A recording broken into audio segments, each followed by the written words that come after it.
নমস্কার বন্ধুরা, আজ নিয়ে চলে এসেছি একটা শাকের রেসিপি। শাকটা হচ্ছে ব্রাহ্মী শাক। এই শাকটা অনেকেই চেনেন, আবার অনেকেই চেনেন না। এই যে দেখুন, এটা হচ্ছে ব্রাহ্মী শাক। ব্রাহ্মী শাক আলু দিয়ে আমি ভেজে আমার মেয়েকে প্রায়ই দিই।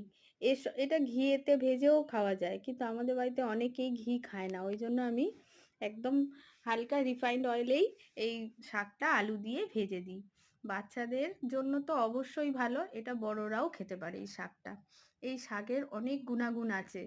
এই শাকটায় ভরপুর অ্যান্টিঅক্সিডেন্ট আছে এবং ভিটামিন সিতে ভরা।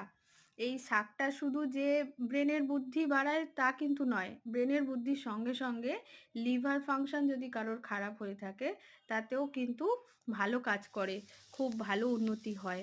যদি ভিডিওটা ভালো লাগে প্লিজ একটা লাইক কমেন্ট শেয়ার করে যাবেন। টাটা।